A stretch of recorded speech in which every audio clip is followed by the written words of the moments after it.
Notre métier, c'est vraiment de produire et de partager des connaissances, pas n'importe quelle connaissance, parce que vous savez qu'il faut se différencier dans le monde actuel. Et donc nos connaissances, ce sont des connaissances pluridisciplinaires. Et quand je dis pluridisciplinaire, il y a du contenu derrière ça, puisque c'est pluridisciplinaire sur le plan scientifique, mais ça intègre aussi les humanités et sciences sociales, qui sont, j'allais dire, une spécificité de l'école polytechnique. Donc des connaissances pluridisciplinaires au plus haut niveau, parce que nous sommes sélectifs et que nous le resterons. L'école a pour ambition de rester une institution d'excellence. Pour qui est-ce qu'on fait ça? On le fait pour nos élèves, et je reviendrai sur la relation qui est une relation qui est en train de changer entre les élèves et l'école.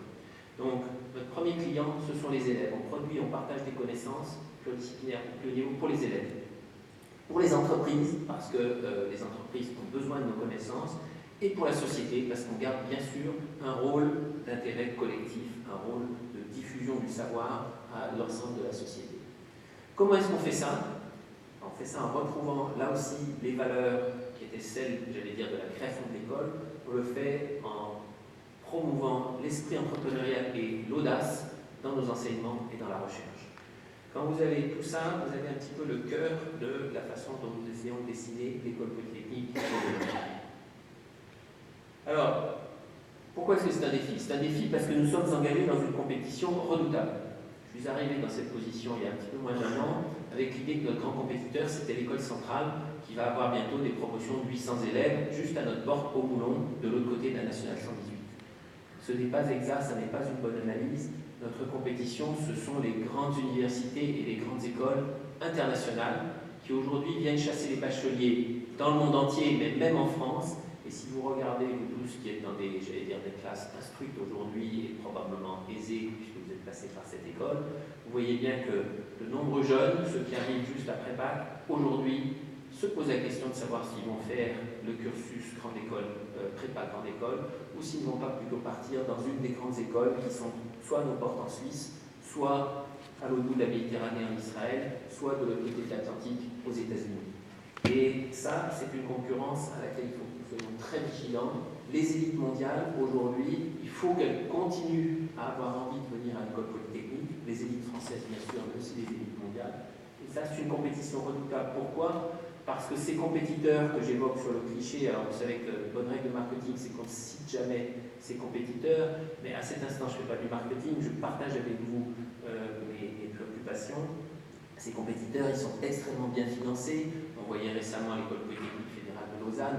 Pour la plupart d'entre vous dans la salle, Polytechnique fédérale de Lausanne, c'était une école pour fils à papa qui n'avait pas réussi l'X quand vous avez passé le concours. Aujourd'hui, c'est une école qui a 9000 élèves, qui vient recruter les meilleurs bacheliers du Sud-Est, qui a monté la barre à la mention très bien du bac, et qui a un budget de 850 millions d'euros de francs suisses, 850 millions d'euros de francs suisses, pour fixer des idées. Le budget d'école polytechnique, établissement, c'est aujourd'hui 100 millions d'euros, vous rajoutez 80 millions d'euros du CNRS, on a un budget de 180 millions d'euros.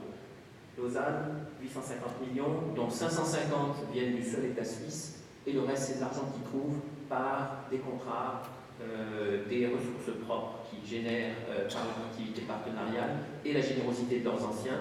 Et tous les ans, ils lèvent environ entre 100 et 200 millions de francs suisses, soit auprès de leurs anciens, soit auprès d'industriels généreux, comme M. Bertarelli, par exemple, qui a gagné la Coupe de l'Amérique, ou comme des gens comme ça.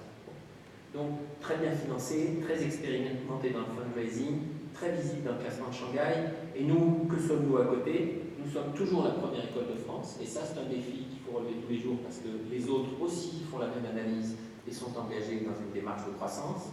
Mais nous tenons une place plus modeste dans les classements. Le classement dont nous sommes encore très fiers sur ce cliché, c'est le deuxième classement, et nous sommes 4e dans le classement du Times Higher Education pour la formation des élites, des dirigeants du Fortune 500. Donc ça, c'est une réponse à ceux qui disent l'X ne forme pas des managers, ne sait pas former ses élèves.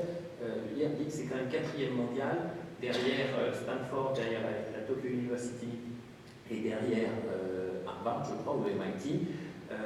Quand vous faites masse de l'X et d'HEC, qui sont quand même très voisins et cousins, nous deviendrions en proforma 2e mondiaux pour la formation des élites du Fortune 500.